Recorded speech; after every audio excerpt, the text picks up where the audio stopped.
just speak to how you've been able to just keep the streak alive? I mean, it's obviously a credit to our guys. It's a credit to their commitment to each other. I know we speak about it a lot, but we don't take it lightly.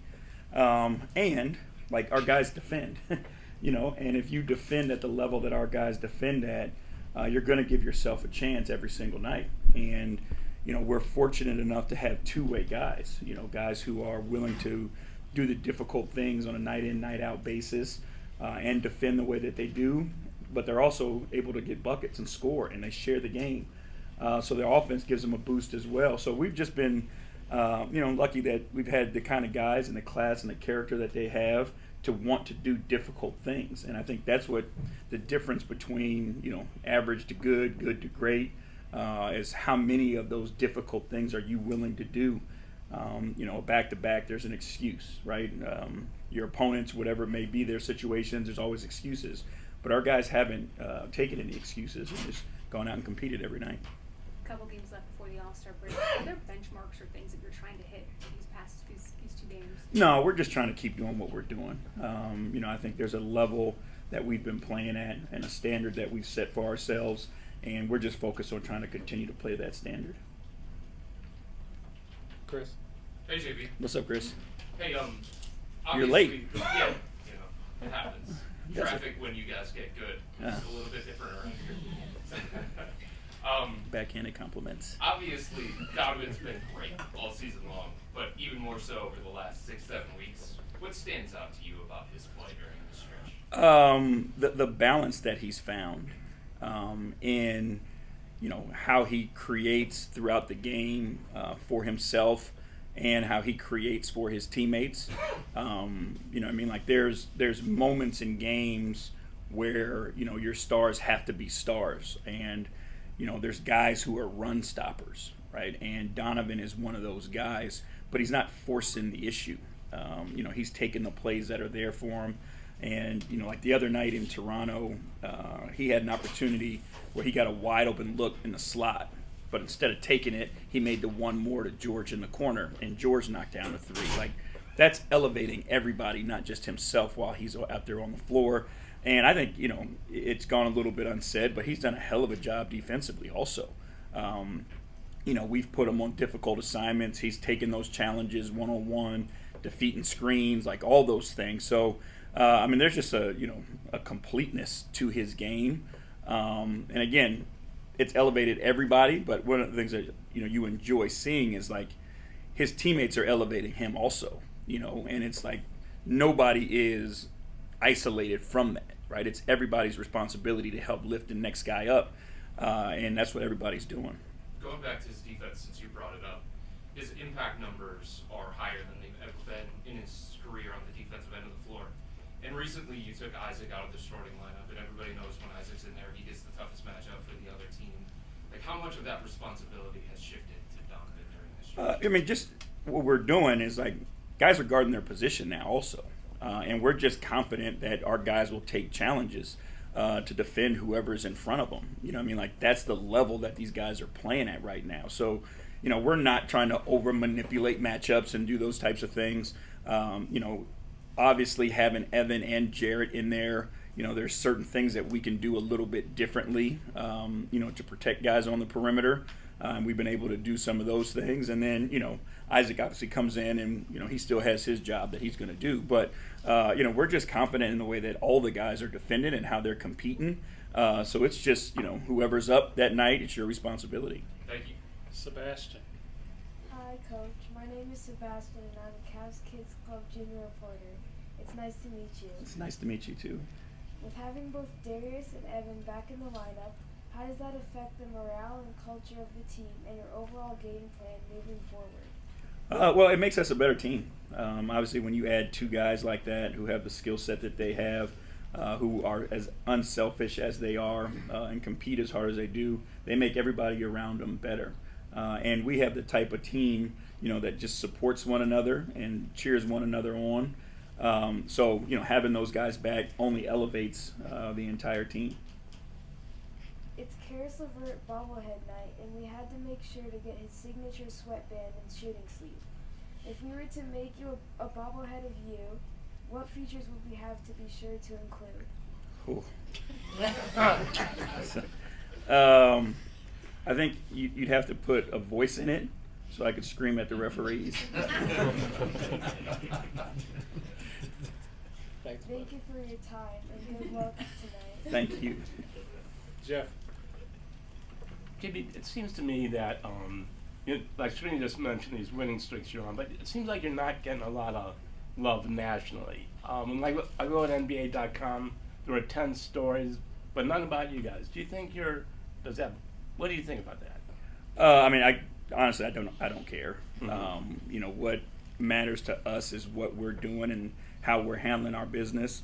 And we know, you as quickly as people will say good things about you, you turn around the next day and they'll be killing you. So it doesn't matter what outside noise is saying and attention.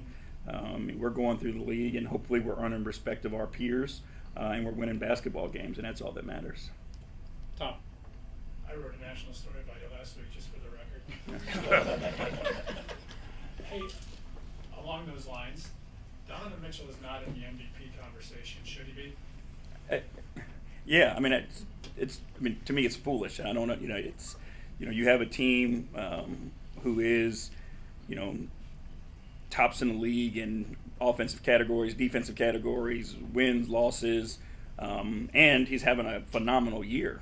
He's having, by the numbers, the best year of his career.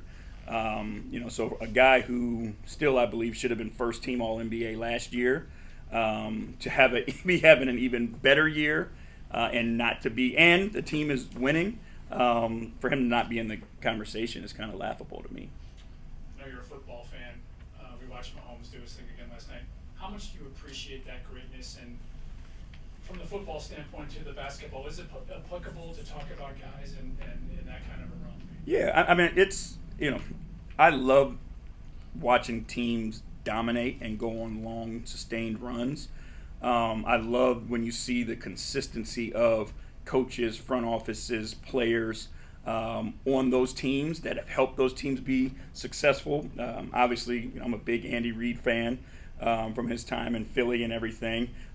So for me, it's like people don't understand just how hard it is to win at that level, right? And everybody wants to critique and everybody wants to judge, but to see teams dominate like that over that amount of time, especially in that sport with the injuries and all the things that come with football, I think it's a beautiful thing. And watching a guy like Patrick Mahomes, and it's like you knew he was going to win the game.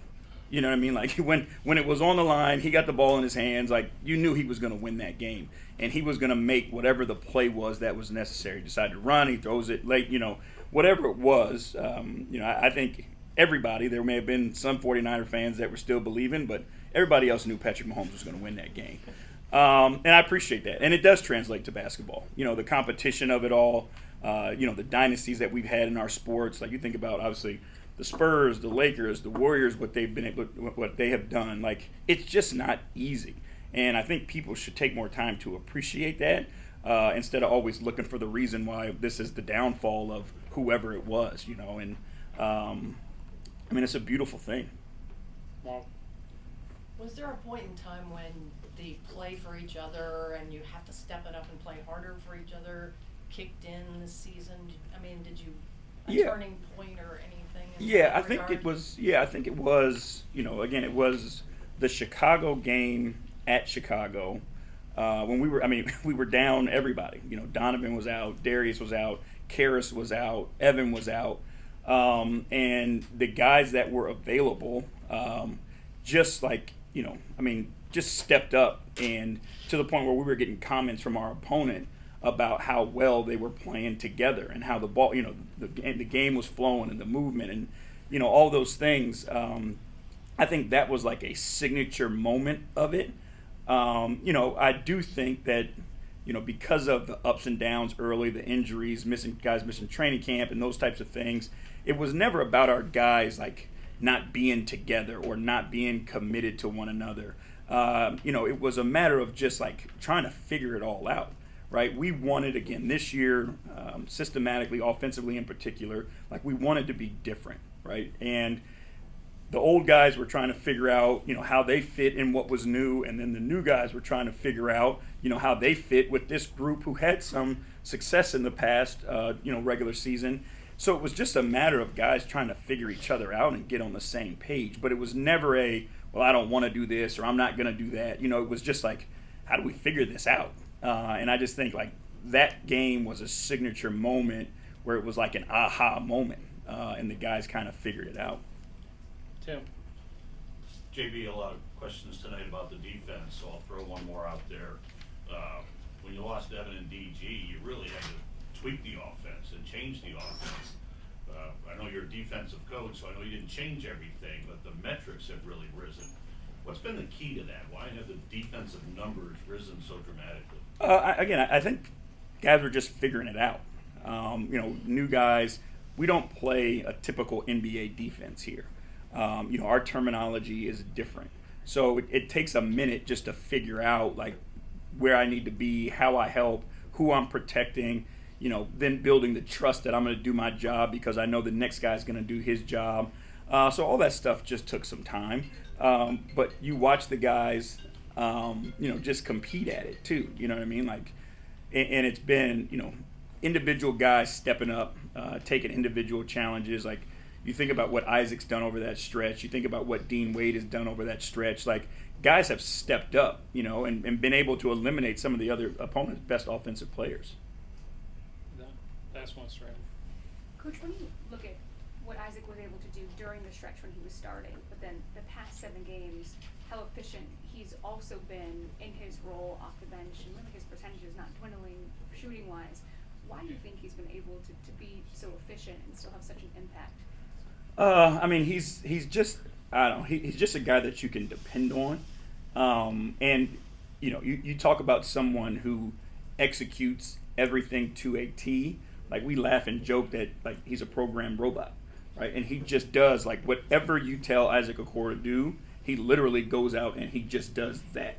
And I think that's where it's like he just doesn't make mistakes. I think that's why, he makes the right play offensively, defensively.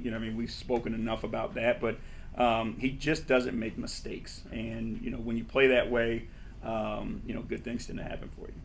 Okay, it's no wrap for Coach, guys.